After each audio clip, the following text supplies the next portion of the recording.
HIMS Education, the way to excellence. Hello everyone, welcome to Hims education the English learning campaign. आज के इस video के अंदर हम लोग बात करेंगे बेसिक स्टेटमेंट बनाने के दूसरे important component, that is utilization of there. THERE, ये देयर का वर्ड है, वो हम किस स्टेटमेंट में किस तरह से यूज करेंगे उसके बारे में आज इस वीडियो के अंदर हम बड़े ही डिटेल में डिस्कस करेंगे। लेकिन before moving on with this video, हम लोग आज के वीडियो की शुरुआत करते हैं कोट से। Then here the quote of the day. The quote of the day is, if there is a will, there is a way। यानी कि अगर आपके दिल में किसी चीज को पाने की चाहत है, ठीक है, तो आप अपनी जिंदगी के रास्ते में आने वाली हजार मुश्किलों को भी क्रॉस करके उस चीज को हासिल कर लोगे। आपको हमेशा ही हर एक प्रॉब्लम्स के अंदर रास्ता दिखेगा ही दिखेगा। और यही एक बेसिक डिफरेंस होता है विनर्स और लूजर्स के बीच में। लूजर्स हमेशा जिंदगी में आने वाली सारी पॉसिबिलिटीज के बीच में प्रॉब्लम्स देखते हैं, लेकिन विनर्स जिंदगी में आने वाले हजार प्रॉब्लम्स के बीच में भी बहुत सारी अपॉर्चुनिटीज को देखते हैं। मतलब कि अगर आपके दिल में किसी चीज को हासिल करने के लिए चाहत है, उस चीज को पाने का जुनून है, दिल में एक पागलपन है, तो आपके लिए जिंदगी के रास्ते हमेशा ही खुले होंगे। आप जिंदगी के हर एक प्रॉब्लम्स के अंदर से भी अपनी जिंदगी के उस गोल तक पहुंचने का रास्ता जरूर ही निकाल दोगे। जैसे कि हमारे ex president doctor APJ Abdul Kalam साहब ने कहा है कि dream, always dream big, because your dream will convert it into your thoughts and thoughts will result into the action. So if there is a will to achieve something, there is always a way। तो सपने देखो और अपने सपनों को हासिल करने की चाहत, जुनून और पागलपन से अपने आप को भर दो। उसके बाद दुनिया की कोई भी ताकत आपके रास्ते की रुकावट कभी नहीं बन सकती। You will be the unstoppable।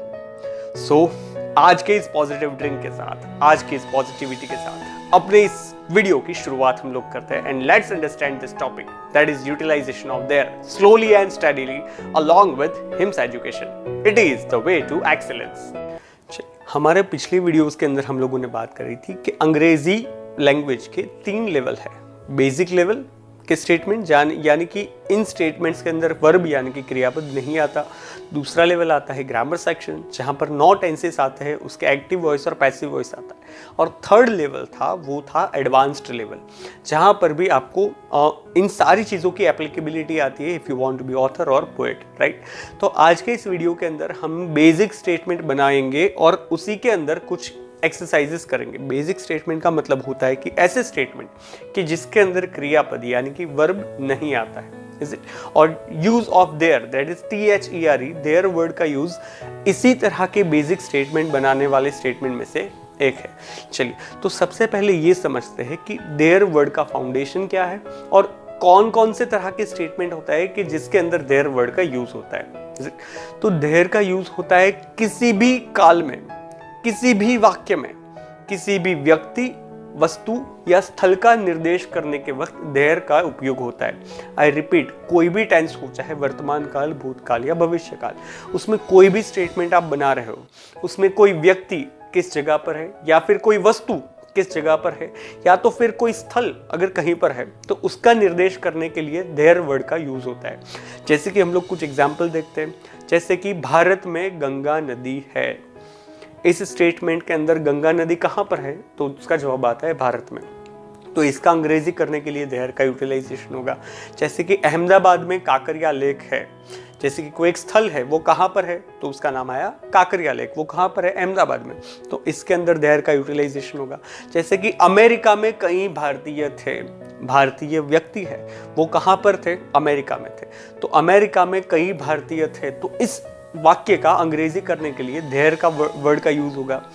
Gandhi ji के जीवन में सत्य और अहिंसा जैसे आदर्श थे, राइट। तो गांधी जी के जीवन में क्या था, तो उसका जवाब आया सत्य और अहिंसा। ये एक सिचुएशन है, ये एक आदर्श है, तो ये उनके जीवन में था, तो उसको रिप्रेजेंट करने के लिए इसका जब अंग्रेजी ट्रांसलेशन करेंगे तो इसके अंदर हम लोग देयर का यूटिलाइजेशन करेंगे। जैसे आप देख सकते हैं कि यहाँ पर कुछ स्टेटमेंट्स मैंने बताए, उस कोई भी स्टेटमेंट में क्रियापद नहीं है। गंगा नदी बह रही है, तो बहना एक क्रियापद है, लेकिन यहाँ पर तो सिर्फ ये मेंशन किया गया है कि भारत में गंगा नदी है, तो इसके अंदर कोई क्रियापद नहीं है। और वो सारे स्टेटमेंट्स जिसके अंदर क्रियापद यानी कि वर्ब नहीं आता है, उन सभी स्टेटमेंट्स को बेसिक स्टेटमेंट्स कहते हैं। Is it? और एक दो एग्जांपल्स इसके देखते हैं। यहाँ पर लिखा है कि जंग के मैदान में भारत के सैनिक होंगे। ये फ्यूचर टेंस है। फ्यूचर टेंस के अंदर कौन सा इंसान कहाँ पर होगा, इस चीज का निर्देश किया गया है, तो इसका अंग्रेजी करने के लिए देयर वर्ड का यूज होगा। मेरे घर में 5,000 रुपए नहीं है। Is it? तो कोई व्यक्ति, वस्तु या स्थल कहीं पर होना या कहीं पर नहीं होना, तो उसका अंग्रेजी करने के लिए हम लोग देयर वर्ड का यूटिलाइजेशन करेंगे। Is it? इसके अलावा देयर का यूटिलाइजेशन कहाँ होता है? जैसे कि जब हम किसी को कोई कहानी कहते हैं और उस कहानी के जिक्र में देयर का यूज होता है। जैसे कि हम लोग किसी कहानी में कहते हैं कि एक राजा था, राइट? तो इसका अंग्रेजी करने के लिए हम लोग देयर का यूज करेंगे। एक आबाद भारत होगा, राइट? तो इस चीज़ का अंग्रेजी करने के लिए हम लोग देयर का यूज करेंगे।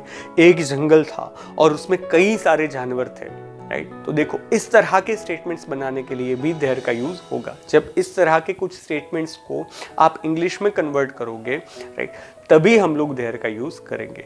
तो देयर का बेसिक फंडामेंटल समझ में आया कि किसी भी तरह के व्यक्ति, वस्तु या स्थल का निर्देश करने के लिए जब कोई वाक्य बनता है तो उसका ट्रांसलेशन करने के लिए हम लोग THERE देयर वर्ड का यूज करेंगे। याद रखना, अंग्रेजी में दो वर्ड्स है जहां पर स्टूडेंट्स बहुत ही कंफ्यूज होता है। एक वर्ड होता है THERE जिसे हम लोग कहते हैं देयर, और दूसरा वर्ड होता है THEIR जिसे हम लोग कहते हैं देयर, राइट? तो बहुत सारे स्टूडेंट्स इन दो वर्ड्स को ऑल्टरनेटिवली रिप्लेस करते हैं बिना ये सोचे समझे कि उसका ग्रामेटिकल फाउंडेशन क्या है और कौन से टाइम पे इस चीज़ को यूज़ करना है। तो यहाँ पर हम लोग जो चीज़ सीख रहे हैं वो है यूज़ ऑफ THERE देयर। ये हमारे लिए एक वर्ड है जिसका यूटिलाइजेशन हम लोग इस वीडियो के अंदर किस तरह से होगा ये सीखेंगे। और अब तक हम लोगों ने देखा कि कोई भी वाक्य जिसके अंदर कोई व्यक्ति, वस्तु या स्थल का किसी जगह पर निर्देश करना है किसी भी टेंस के अंदर, तो उस टाइम पे हम लोग वर्ड, ये जो वर्ड है THERE, उसका यूटिलाइजेशन करेंगे। Is it? चलिए अब देखते हैं हम लोग इसकी फॉर्मूला प्रेजेंट टेंस की क्या है, पास्ट टेंस की क्या है, और फ्यूचर टेंस की क्या है, उसके बारे में डिस्कस करते हैं। चलिए, तो इसकी फॉर्मूला समझने से पहले हम लोग देखते हैं कि इसका हम यूटिलाइजेशन जब भी करेंगे तब इसके अंदर फॉर्मेशन बनाते वक्त इसके सपोर्टिंग वर्ब कौन कौन से आएंगे। जब प्रेजेंट टेंस की हम लोग बात करें तो प्रेजेंट टेंस के अंदर यहाँ पर दो सपोर्टिंग वर्ब आ रहे हैं, दैट इज एंड आर।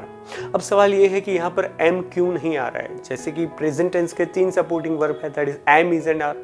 तो आपको ये पता होना चाहिए कि एम, ये पूरी इंग्लिश की लैंग्वेज के अंदर एम का यूटिलाइजेशन सिर्फ और सिर्फ आई के साथ होता है, जबकि हम लोग यहाँ पर यूटिलाइजेशन देयर का कर रहे हैं। तो देयर के साथ इज या फिर आर, इन दोनों में से कोई एक वर्ड आ सकता है, यहाँ पर एम नहीं आएगा। एम ये एक वर्ड सिर्फ और सिर्फ एक सब्जेक्ट के लिए बनाया गया है, दैट इज आई। अगर हम किसी सब्जेक्ट में आई को यूज करते तभी सिर्फ हम लोग एम को यूज कर सकते हैं। सो प्रेजेंट टेंस के ये जो सपोर्टिंग वर्ब है वो है इज एंड आर। अब सवाल ये है कि इज कब आएगा और आर कब आएगा?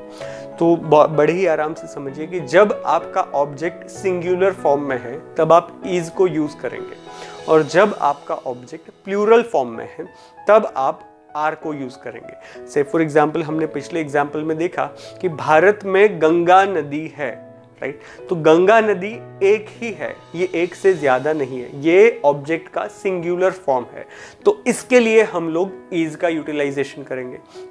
लेकिन अगर हम लोग दूसरे स्टेटमेंट को देखें कि अमेरिका में बहुत सारे भारतीय है, तो बहुत सारे भारतीय ये सिंगुलर फॉर्म नहीं है, ये एक से ज्यादा है, ये ऑब्जेक्ट का प्लूरल फॉर्म है। तो इस स्टेटमेंट को फॉर्मेशन में कन्वर्ट करने के लिए हम लोग आर का सपोर्टिंग वर्ब यूज करेंगे।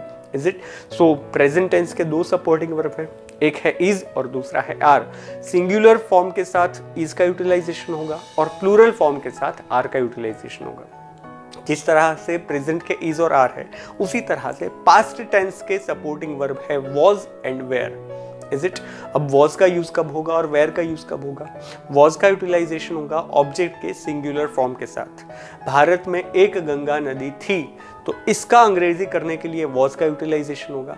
लेकिन हिंदुस्तान में बहुत सारी भाषाएं थी, तो इसका यूटिलाइजेशन करने के लिए एक से ज्यादा भाषाएं हैं, तो ये ऑब्जेक्ट का प्लूरल फॉर्म है, तो इसके लिए हम लोग वेयर का यूटिलाइजेशन करेंगे, राइट? तो प्रेजेंट के सपोर्टिंग वर्ब है is and are, past tense के सपोर्टिंग वर्ब है वॉज एंड वेयर, और उसी तरह से फ्यूचर टेंस का सपोर्टिंग वर्ब है विल बी। याद रखिए, जिस तरह से प्रेजेंट टेंस के अंदर आई के साथ एम यूज होता है, सिर्फ आई के साथ ही एम यूज होता है, उसी तरह से फ्यूचर टेंस के अंदर जो सपोर्टिंग वर्ब है शैल बी, उसका यूटिलाइजेशन भी सिर्फ आई के साथ होगा। और क्योंकि हम यहाँ पर देयर यूज कर रहे हैं तो यहाँ पर शैल बी नहीं आएगा। Is it? So future tense का सपोर्टिंग वर्ब होगा विल बी, और ऑब्जेक्ट का फॉर्म सिंगुलर होगा या प्लूरल होगा, कोई भी होगा, तो यहाँ पर सिर्फ हम लोग विल बी यूटिलाइजेशन करेंगे। तो प्रेजेंट टेंस के सपोर्टिंग वर्ब है is and are, past tense के सपोर्टिंग वर्ब है वॉज एंड वेयर, और फ्यूचर टेंस का सपोर्टिंग वर्ब है विल बी। ये तीनों सपोर्टिंग वर्ब को आपको अपने दिमाग में अच्छे से याद रखना है, और इन तीनों को समझने के बाद अब हम इसकी फॉर्मूला को देखने की कोशिश करते हैं। So let's understand the formula of present tense for utilization of there. Present tense की एफर्मेटिव की फॉर्मूला, यानी कि सकारात्मक वाक्य, उसकी फॉर्मूला क्या बन जाएगी? तो उसकी फॉर्मूला आएगी, सबसे पहले आएगा देयर प्लस उसके supporting verb that is and are. और जैसे कि मैंने आपको बताया कि अगर ऑब्जेक्ट सिंगुलर है तो इज यूटिलाइज होगा, और अगर ऑब्जेक्ट का प्लूरल फॉर्म है, एक से ज्यादा है, तो उसके लिए आर यूज होगा। तो सबसे पहले आया देयर प्लस इज और आर, जो कुछ भी एप्लीकेबल होगा वो आप लिखोगे। उसके बाद आएगा ऑब्जेक्ट, राइट? ऑब्जेक्ट किस तरह से मिलता है, इसके बारे में डिटेल्ड डिस्कशन हम लोगों ने प्रीवियस सेशन में किया था, प्रीवियस वीडियोस भी के अंदर किया था, कि कोई भी स्टेटमेंट को क्या, ये सवाल पूछने से आपको जो जवाब मिलेगा वो ऑब्जेक्ट होगा। जैसे कि भारत में गंगा नदी है, तो भारत में क्या है, तो उसका जवाब मिला है गंगा नदी, राइट? तो गंगा नदी हमारे लिए ऑब्जेक्ट बन गया। अमेरिका में बहुत सारे हिंदुस्तानी थे, तो अमेरिका में क्या था, तो उसका जवाब मिला हिंदुस्तानी, राइट? तो ये हमारे लिए बन गया ऑब्जेक्ट। तो सबसे पहले लिखा देयर प्लस इज और आर प्लस ऑब्जेक्ट, और ऑब्जेक्ट के बाद अगर कुछ बचता है तो वो है हमारे लिए एक्स्ट्रा वर्ड्स। तो ये बन गई प्रेजेंट टेंस की एफर्मेटिव की फॉर्मूला। उसी तरह से प्रेजेंट टेंस की नेगेटिव की फॉर्मूला किस तरह से आएगी, देखिए उसकी फॉर्मूला बनेगी देयर प्लस इज और आर, जो कुछ भी एप्लीकेबल होगा, प्लस नॉट, क्योंकि ये नेगेटिव स्टेटमेंट है, नकारात्मक वाक्य है, उसमें एक नेगेटिव वर्ड चाहिए that is not, plus object plus extra words, right? और उसी तरह से प्रश्नार्थ वाक्य की प्रेजेंट टेंस की फॉर्मूला क्या बनेगी? प्रश्नार्थ की फॉर्मूला बनेगी इज और आर, सपोर्टिंग वर्ब है, उसको आपको देयर से आगे ले लेना होगा, तो उसकी फॉर्मूला बन जाएगी इज और are, right, plus there plus object plus extra words plus question mark, right? तो ये बन गई तीनों प्रेजेंट टेंस की फॉर्मूला, एफर्मेटिव की फॉर्मूला, नेगेटिव की फॉर्मूला और इंट्रोगेटिव की फॉर्मूला। और अगर आपने प्रीवियस वीडियोस देखे और अगर आपका कॉन्सेप्ट थोड़ा सा क्लियर होता है, तो आपको इसी तीनों फॉर्मूला की मदद से पास्ट टेंस की फॉर्मूला बनानी अपने आप आ जानी चाहिए। क्यों? क्योंकि फॉर्मूला के अंदर सारी चीजें सेम होती है, लेकिन टेंस के ऑल्टरनेट होने से उसके जो सपोर्टिंग वर्ब है उसी के अंदर सिर्फ चेंज होगा। मतलब कि अगर प्रेजेंट टेंस के अंदर सपोर्टिंग वर्ब यूज किए हैं इज एंड आर, तो उसी को पास्ट में कन्वर्ट करने के लिए आपको पास्ट टेंस के सपोर्टिंग वर्ब को यूज करना होगा, और पास्ट टेंस के सपोर्टिंग वर्ब है वॉज एंड वेयर, राइट? तो इसी तीनों जो फॉर्मूला है उसके अंदर इज और आर को रिप्लेस करके वॉज और वेयर लगा दोगे तो आपकी पास्ट टेंस की फॉर्मूला बन जाएगी। ये बिल्कुल आपकी हिंदी लैंग्वेज की तरह ही है। जैसे कि भारत में गंगा नदी है, राइट? तो है वर्ड को रिप्लेस करके जब आप थी वर्ड यूज कर दोगे तो वो पास्ट टेंस बन जाएगा। जैसे कि भारत में एक गंगा नदी है, वो प्रेजेंट टेंस बन गया, लेकिन इसका पास्ट बन जाता है भारत में एक गंगा नदी थी, राइट? तो जिस तरह से है और थी हिंदी के सपोर्टिंग वर्ब है, उसी तरह से is and are and was were ये अंग्रेजी के सपोर्टिंग वर्ब है। आपको सिर्फ ये दो वर्ड्स को रिप्लेस करना है। तो इसी लॉजिक को अप्लाई करके let's understand the formula for past tense. So past tense की फॉर्मूला एफर्मेटिव यानी कि सकारात्मक वाक्य के लिए बन जाएगी। सबसे पहले आएगा देयर प्लस वॉज और वेयर, सिंगुलर फॉर्म के साथ आएगा वॉज और प्लूरल फॉर्म के साथ आएगा were. So there plus was were plus object plus extra words. उसी तरह से नेगेटिव की फॉर्मूला बन जाएगी there plus was were plus not plus object plus extra words. याद रखिए हम लोग सिर्फ इज और आर की जगह वॉज वेयर को रिप्लेस कर रहे हैं और इसी तरह से आपका ये जो फॉर्मेशन है वो हो रहा है। और इसी तरह से इंट्रोगेटिव की फॉर्मूला अगर हम लोग इसकी देखने जाए तो जो सपोर्टिंग वर्ब है that is was and were, उसको आपको देयर से आगे लिख लेना होगा। सो इसकी फॉर्मूला बन जाएगी was were plus there plus object plus extra words plus question mark, right. तो हम लोगों ने यहाँ पर दो टेंसेस के फॉर्मूला देखी, वन वाज प्रेजेंट टेंस और second one was past tense. यहाँ पर हम लोगों ने सिर्फ और सिर्फ इसके सपोर्टिंग वर्ब को ऑल्टरनेट किया। प्रेजेंट टेंस के सपोर्टिंग वर्ब थे इज एंड आर और पास्ट टेंस के सपोर्टिंग वर्ब थे वाज एंड वेयर, और इसी लॉजिक को अप्लाई करके हम लोग फ्यूचर टेंस की भी फॉर्मूला देखते हैं, राइट। तो यहाँ पर भी हमको सिर्फ फ्यूचर टेंस के सपोर्टिंग वर्ब को ऐड करना है। तो इसी लॉजिक को अप्लाई करके फ्यूचर टेंस की फॉर्मूला बन जाएगी सकारात्मक वाक्य यानी कि एफर्मेटिव के लिए सबसे पहले बन जाएगा there plus will plus be plus object plus extra words.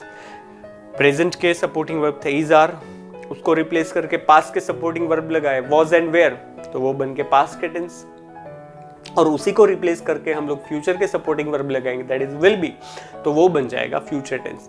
अब तीनों चीजों को लैंग्वेज में किस तरह से अल्टरनेट करेंगे, लेट्स अंडरस्टैंड। प्रेजेंट टेंस का स्टेटमेंट कुछ इस तरह से बनेगा, भारत में गंगा नदी है, so there is Ganga river in India, right.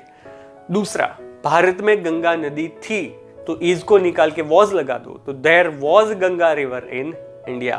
और उसी तरह से फ्यूचर टेंस के अंदर ये स्टेटमेंट बनेगा, भारत में गंगा नदी होगी, ये बन गया फ्यूचर का स्टेटमेंट। तो इसका आंसर बनेगा there plus will, there will plus be, be there will be, उसके बाद object there will be that is Ganga river, there will be Ganga river, extra words आगे in India, right. So there is Ganga river in India, there was Ganga river in India and there will be Ganga river in India.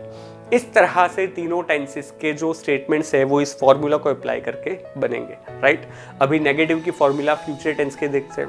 Future tense की negative की formula सबसे पहले आएगा there plus will plus not, will और be के बीच में not आएगा, there will not plus be plus object plus extra words. और उसी तरह से इंट्रोगेटिव की फॉर्मूला अगर हम लोग देखने जाए तो इंट्रोगेटिव की फॉर्मूला फ्यूचर टेंस की बन जाएगी will plus there plus be plus object plus extra words plus question mark, is it. तो यहाँ पर हम लोगों ने प्रेजेंट टेंस, पास्ट टेंस और फ्यूचर टेंस की जो फॉर्मूला है देयर के यूटिलाइजेशन के लिए वो हम लोगों ने देखी। और अगर आप छोटा सा अपना दिमाग अप्लाई करोगे तो आपको पता चल जाएगा कि सारे कंपोनेंट अपनी जगह पर एज इट इज है, सिर्फ और सिर्फ उसके सपोर्टिंग वर्ब की जो प्लेसेस है उसके अंदर ही चेंज हो रहा है। जैसे कि प्रेजेंट टेंस है तो उसके अंदर इज आर आया, तो उसी को रिप्लेस किया तो पास्ट टेंस में वॉज वेयर आ गया, और उसी को रिप्लेस कर दिया तो फ्यूचर टेंस में आ गया विल बी।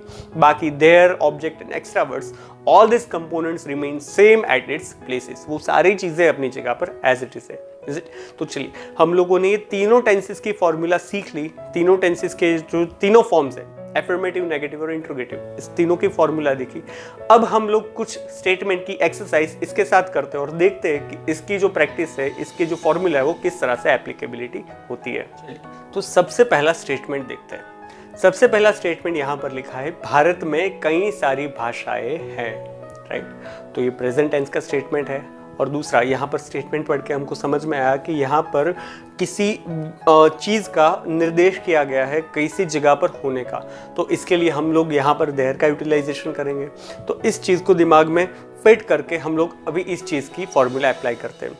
ये प्रेजेंट टेंस है, यहाँ पर यूटिलाइजेशन ऑफ देयर है और ये एफर्मेटिव स्टेटमेंट है, तो इसकी फॉर्मूला बन जाएगी सबसे पहले देयर, तो यहाँ पर हम लोग लिखेंगे देयर, उसके बाद आएगा इज और आर। तो यहाँ पर इज या आर में से कौन सी चीज़ें यूज़ करनी होगी, तो मैंने आपको बताया कि ऑब्जेक्ट का फॉर्म अगर सिंगुलर है, ऑब्जेक्ट अगर एक ही है तो उसके लिए हम लोग इज यूज़ करेंगे, लेकिन ऑब्जेक्ट का फॉर्म अगर प्लूरल है तो उसके लिए हम लोग आर यूज़ करेंगे।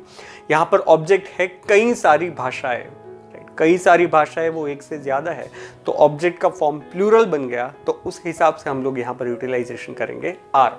तो सबसे पहले लिखा देयर प्लस इज आर में से लिखा आर, उसके बाद लिखेंगे ऑब्जेक्ट। ऑब्जेक्ट क्या है, कई सारी भाषाएं।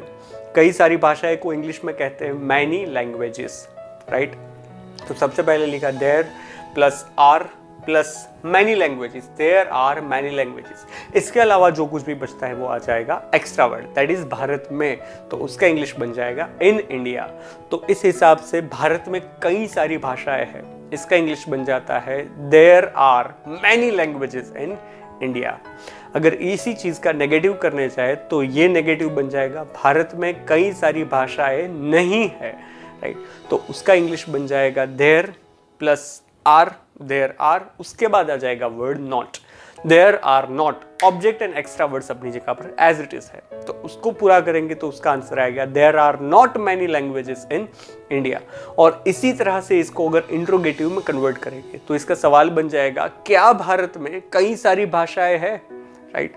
तो इज और आर में से जो वर्ड है आर, उसको हम लोग पहले लिखेंगे, that is are plus there, are there, उसके बाद आ रहा है object many languages, are there many languages, extra words, उसके बाद आ रहा है that is in India, so are there many languages in India, right. So ये तीन स्टेटमेंट एफर्मेटिव, नेगेटिव और इंट्रोगेटिव कुछ इस तरह से बन जाएंगे। There are many languages in India, Bharat में कई सारी भाषाएं हैं। There are not many languages in India, Bharat में कई सारी भाषाएं नहीं है। Are there many languages in India, क्या भारत में बहुत सारी भाषाएं हैं, इज इट। चलिए अब इसी चीज को हम लोग पास्ट के कॉन्टेक्स्ट में देखते हैं। पास्ट के अंदर ये क्या बन जाएगा, भारत में कई सारी भाषाएं थी। तो अभी यहाँ पर पास्ट की फॉर्मूला अप्लाई करते हैं। पास्ट की फॉर्मूला सबसे पहले देयर, उसके बाद आ रहा है वॉज या वेयर। तो वेयर यहाँ पर यूज होगा क्योंकि ये प्लूरल फॉर्म है, सिंगुलर फॉर्म के साथ यूज होगा वॉज और प्लूरल फॉर्म के साथ यूज होगा वेयर। क्योंकि यहाँ पर ऑब्जेक्ट का प्लूरल फॉर्म है तो यहाँ पर यूज होगा वेयर। सो सबसे पहले लिखा हमने देयर प्लस वेयर, जो उसकी फॉर्मूला थी वॉज या वेयर में से आया वेयर, उसके बाद आएगा object, object is many languages and उसके बाद extra words that is in India. So इसका ये जो फॉर्मेशन है वो कुछ इस तरह से बन जाएगा कि there were many languages in India. इसी का नेगेटिव करता है कि भारत में बहुत सारी भाषाएं नहीं थी, राइट। तो इसका इंग्लिश बन जाएगा इसके फॉर्मूला के हिसाब से there were not many languages in India. और इसी तरह से इसका इंट्रोगेटिव अगर बनाए तो वो बनेगा क्या भारत में बहुत सारी भाषाएं थी, तो उसका इंग्लिश बन जाएगा were there many languages in India, right. तो एक ही स्टेटमेंट को हमने 6 अलग अलग तरह से बनाया। प्रेजेंट टेंस का एफर्मेटिव, नेगेटिव, इंट्रोगेटिव और पास्ट टेंस का एफर्मेटिव, नेगेटिव, इंट्रोगेटिव, राइट। और इसी तरह से इसको फ्यूचर के कॉन्टेक्स्ट में अगर हम लोग देखें तो ये बन जाएगा भारत में बहुत सारी भाषाएं होंगी। तो इसका आंसर इसके फॉर्मूला के हिसाब से आता है there will be, there plus will plus be plus object, there will be many languages in India. इसका नेगेटिव भारत में बहुत सारी भाषाएं नहीं होगी, राइट। तो इसका आंसर बन जाता है there will not be many languages in India. याद रखिए हम लोग एफर्मेटिव है तो एफर्मेटिव की फॉर्मूला को अप्लाई कर रहे हैं, नेगेटिव है तो नेगेटिव की फॉर्मूला को अप्लाई कर रहा है, और इसी तरह से अगर इंट्रोगेटिव है तो उसकी फॉर्मूला को अप्लाई करेंगे। फ्यूचर टेंस के इंट्रोगेटिव की फॉर्मूला है सबसे पहले विल, सो हम लिखेंगे विल प्लस देयर, तो फिर हम लोग लिखेंगे देयर, सो विल देयर, उसके बाद आ रहा है बी, राइट। तो हम लोग लिखेंगे be, will there be, then after उसके बाद आ रहा है ऑब्जेक्ट, ऑब्जेक्ट हमारे लिए है many languages, will there be many languages and remaining words that is extra words, तो भारत में दैट इज इन इंडिया। तो ये इसका फॉर्मेशन बन जाएगा will there be many languages in India question mark, right. So एक ही स्टेटमेंट को हम लोगों ने 9 अलग अलग तरह से किया। मैं फटाफट से हर एक स्टेटमेंट को बोल रहा हूं। There are many languages in India, there are not many languages in India, are there many languages in India, ये बन गया present tense. There were many languages in India, there were not many languages in India, were there many languages in India, ये बन गया आपके लिए past tense. और इसी तरह से फ्यूचर टेंस बनेगा there will be many languages in India, there will not be many languages in India, will there be many languages in India. तो इसी तरह से आप एक ही स्टेटमेंट को 9 अलग अलग तरह से लिख के, बोल के, समझ के, पढ़ के अपनी इंग्लिश की प्रैक्टिस को कर सकते हो, राइट। चलिए ये एक एग्जाम्पल देखा, अभी हम लोग इसी तरह के दूसरे एग्जाम्पल को देखते हैं। लेट्स सी, दूसरा एग्जाम्पल यहाँ पर लिया है, रोहित के घर में एक एलियन है, राइट। ये प्रेजेंट टेंस बन गया और यहाँ पर स्टेटमेंट पढ़ के हमको समझ में आया कि यहाँ पर देयर का यूटिलाइजेशन है, तो इसका इंग्लिश बन जाएगा देयर, उसके बाद इज एंड आर। तो देखिए यहाँ पर ऑब्जेक्ट सिर्फ एक ही है, दैट इज एक एलियन, तो ये सिंगुलर फॉर्म है तो इसके हिसाब से यहाँ पर यूटिलाइजेशन होगा इज। सो देयर इज, अब आ रहा है object that is one alien, there is one alien. अभी जो बच रहा है वो एक्स्ट्रा वर्ड कहां पर है, तो रोहित के घर में, so in the house of Rohit, right. तो इसका इंग्लिश बन जाएगा there is one alien in the house of Rohit. इसका नेगेटिव क्या होगा, रोहित के घर में एक एलियन नहीं है, तो इसका आंसर बन जाएगा there is not one alien in the house of Rohit. और इसी तरह से इसका इंट्रोगेटिव क्या बन जाएगा, क्या रोहित के घर में एक एलियन है।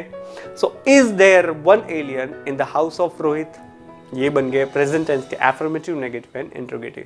बट इसी चीज को अगर पास्ट टेंस में कन्वर्ट करना है तो हम लोग क्या करेंगे, सिर्फ और सिर्फ इसके ये जो सपोर्टिंग वर्ब है इज, उसको रिप्लेस करेंगे वॉज के साथ। तो पास्ट टेंस में स्टेटमेंट किस तरह से बनेगा, रोहित के घर में एक एलियन था, there was one alien in the house of Rohit. Rohit के घर में एक एलियन नहीं था, ये है नेगेटिव, तो उसका आंसर बन जाएगा there was not one alien in the house of Rohit. क्या रोहित के घर में एक एलियन था, सो वॉज को हम लोग आगे ले लेंगे, was there one alien in the house of Rohit, right. याद रखिए आपको अपने दिमाग को कॉन्स्टेंटली इस मैकेनिज्म से रीशफल करना होगा, कॉन्स्टेंटली इसको कॉन्ट्राडिक्ट करना होगा कि एक ही स्टेटमेंट प्रेजेंट में किस तरह से, पास्ट में किस तरह से और फ्यूचर में किस तरह से। अगर आप इस मैकेनिज्म को कॉन्स्टेंटली अपने दिमाग में ऑल्टरेट करते जाओगे, इसको बोलने की कोशिश करोगे, इसको समझने की कोशिश करोगे लॉजिकली, तो आपको अंग्रेजी जल्दी से जल्दी सीखने के चांसेस बहुत ज्यादा है। Is it? चलिए अब इसी चीज को फ्यूचर टेंस के कॉन्टेक्स्ट में देखेंगे तो स्टेटमेंट बनेगा रोहित के घर में एक एलियन होगा, right. So there will be one alien in the house of Rohit. Rohit के घर में एक एलियन नहीं होगा, there will not be one alien in the house of Rohit. इसका इंट्रोगेटिव, क्या रोहित के घर में एक एलियन होगा, will there be alien in the house of Rohit, right. So ये बन गया फ्यूचर टेंस का इंट्रोगेटिव। देखिए अभी फिर से हमने एक ही टेंस को 9 अलग अलग तरह से लिखा, जैसे कि मैं फटाफट बोल रहा हूँ। प्रेजेंट टेंस के अंदर there is one alien in the house of Rohit, इसका पास्ट बन जाएगा there was one alien in the house of Rohit. इसका फ्यूचर बन जाएगा there will be one alien in the house of Rohit. इसी तरह से नेगेटिव तीनों टेंस में किस तरह से हो गए, there is not one alien in the house of Rohit, ये नेगेटिव बन गया। There was not one alien in the house of Rohit, मतलब कि रोहित के घर में एक एलियन नहीं था, ये पास्ट टेंस का नेगेटिव बन गया। There will not be an alien in the house of Rohit, Rohit के घर में एलियन नहीं होगा, ये फ्यूचर टेंस बन गया।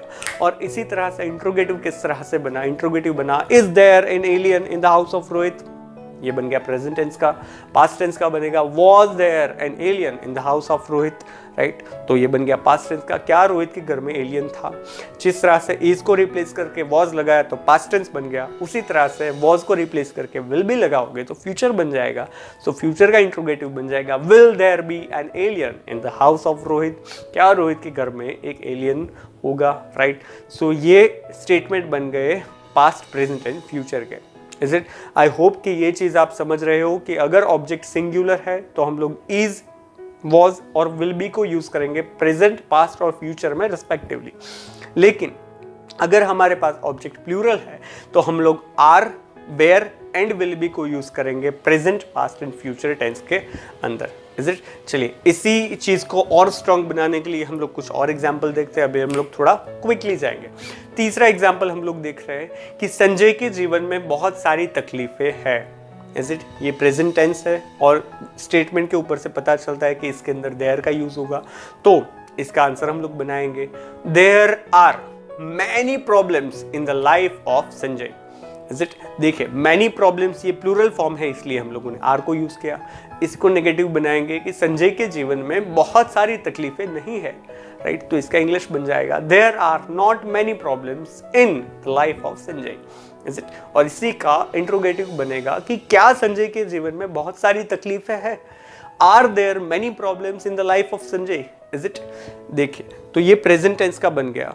आई होप कि आप मेरी जो स्पीकिंग है उसके साथ साथ उसके टोन को भी ऑब्जर्व कर रहे हो।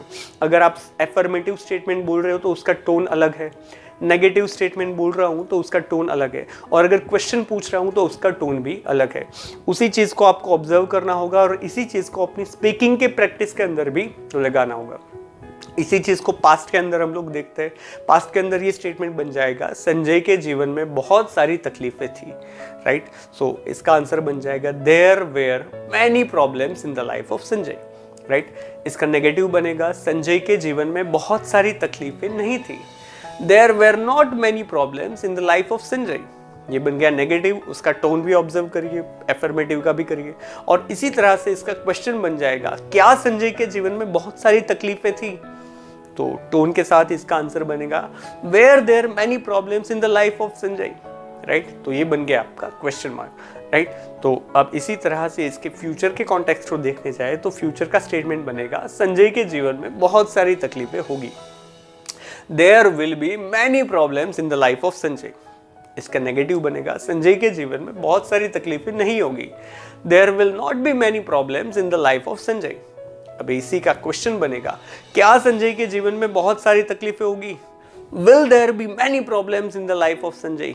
तो ये बन गया आपका फ्यूचर टेंस का इंट्रोगेटिव, राइट। तो जिस तरह से एक ही स्टेटमेंट को आप अलग अलग टेंसेस के, प्रेजेंट के, पास्ट के, फ्यूचर के, एफर्मेटिव, नेगेटिव एंड इंट्रोगेटिव, इसके ये जो मिक्सचर है उसमें से पास आउट हो रहा है, तो इसी तरह से किसी भी स्टेटमेंट की प्रैक्टिस अगर आप इसी तरह के मिक्सचर और क्रिस क्रॉस की टेक्निक को यूज करके कर रहे हो तो आपको अंग्रेजी जल्दी से जल्दी सीखने के चांसेस बहुत ज़्यादा है, एज इट। तो यहाँ पर हम लोगों ने कुछ स्टेटमेंट्स के बारे में बात करी। आज की इस वीडियो को अगर हम लोग सम अप करें तो आज के इस वीडियो के अंदर हम लोगों ने देयर का यूटिलाइजेशन किया। ये बेसिक लेवल का जो इंग्लिश है उसके अंदर जो स्टेटमेंट्स आते हैं उसमें किसी एक तरह की कैटेगरी का स्टेटमेंट है। बेसिक स्टेटमेंट मतलब कि स्टेटमेंट्स विदाउट वर्ब। आज हमने जितने भी स्टेटमेंट्स करे उसमें से एक भी स्टेटमेंट में वर्ब नहीं था, हमने सिर्फ सपोर्टिंग वर्ब को यूज किया। और प्रेजेंट टेंस, पास्ट टेंस और फ्यूचर टेंस में देयर का यूटिलाइजेशन एफर्मेटिव, नेगेटिव और इंट्रोगेटिव स्टेटमेंट बनाने के वक्त किस तरह से होता है उसकी फॉर्मूलाज देखी और कुछ एग्जाम्पल्स किए। सो यहाँ पर मैं कुछ आपको क्वेश्चंस देता हूँ कि जिसके एक क्वेश्चन में से 9 क्वेश्चन बनाकर आपको इसी चीज की प्रैक्टिस अपने आप करनी है। So here is a list of few questions. I recommend you to write all this questions and इसकी प्रैक्टिस आप अपने होमवर्क के अंदर करिए। और अगर इसमें से कुछ आपको डाउट हो तो आप मेरी यूट्यूब चैनल के अंदर कमेंट करके आप मुझे बता सकते हैं। आज के इस वीडियो के अंदर हम लोगों ने इंग्लिश की बातें बहुत सारी कर ली, एजुकेशनल टॉक्स बहुत सारी कर ली। Now it is a story time. एक छोटी सी कहानी की मदद से हम लोग अपनी ज़िंदगी को बदलने की कोशिश करते हैं। एक छोटा सा गांव था, उस गांव की पॉपुलेशन करीबन 30-40 हज़ार लोगों की होगी। बहुत छोटा सा गांव था, लेकिन कुछ सालों से एक बहुत बड़ा राक्षस उस गांव के बच्चों को, गांव के सारे लोगों को बहुत परेशान करता था। रोज वहां पर आता था, बच्चों को मारता था, खा जाता था और ऐसे बहुत सारे गांव के लोगों को वो राक्षस परेशान करता था। गांव के सारे लोग उससे बहुत परेशान थे और कोई रास्ता नहीं मिल रहा था क्योंकि वो राक्षस बहुत ही जायंट था, बहुत ही बड़ा राक्षस था और उससे गांव के सारे लोग डर रहे थे। और कुछ वक्त के बाद एक छोटा सा लड़का जो गांव के बाहर कुछ हायर एजुकेशन की पढ़ाई करने के लिए गया था, वो उसी गांव के अंदर वापस आता है। जब वो वापस आता है तब उसे पता नहीं था कि गांव के अंदर कोई इतना बड़ा सा राक्षस होता है। लेकिन गांव वाले बाकी के जो बच्चे हैं, बाकी के जो लोग हैं, उनसे वो लड़का बातें सुनता है कि एक बहुत बड़ा राक्षस है और वो सभी लोगों को बहुत परेशान करता है। और वो लड़का मन ही मन सोचता है कि कितने वक्त से परेशान करते हैं? बोलता है 3-4 साल से।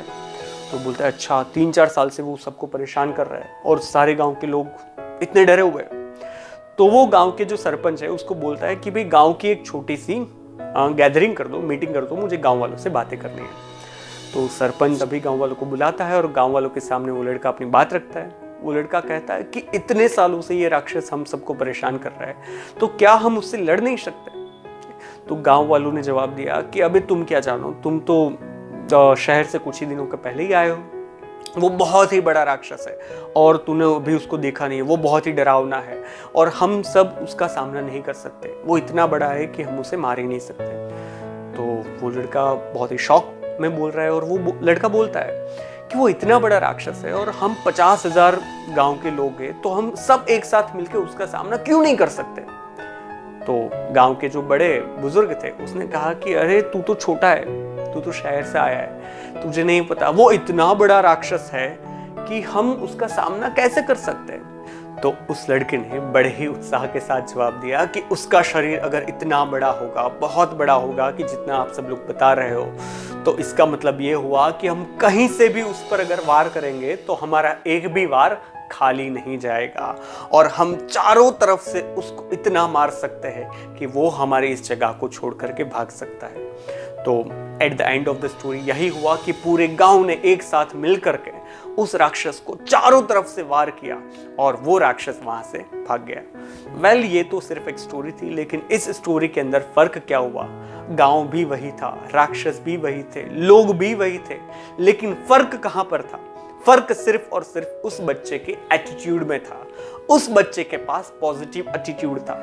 बाकी सारे गांव लोगों के पास उस राक्षस से डरने की बहुत सारी वजह थी कि वो इतना जायंट है, लेकिन इस लड़के के पास उस राक्षस से लड़ने की सिर्फ एक ही वजह थी कि वो बहुत ही जायंट है। और यही फर्क होता है पॉजिटिव एटीट्यूड और नेगेटिव एटीट्यूड के अंदर। यही फर्क होता है विनर्स और लूजर्स के अंदर। So at the end of the story ये आपके ऊपर डिपेंड करता है कि आप अपनी जिंदगी के सपनों को हकीकत में बदलने के लिए अपने रास्ते में आने वाली बहुत बड़ी बड़ी राक्षस जैसी ये जाइंट प्रॉब्लम्स के सामने डर करके चुपचाप बैठ करके अपनी जिंदगी जीना चाहते हो, या फिर इन सारी प्रॉब्लम्स को अपने पॉजिटिव एटीट्यूड से हरा करके अपने सपनों को सच बनाना चाहते हो। Choice is yours. Now think, act and grow. So that's it for today. आज के लिए बस इतना है। Stay blessed, stay home, keep growing, keep learning along with HIMS education, because it is the way to excellence.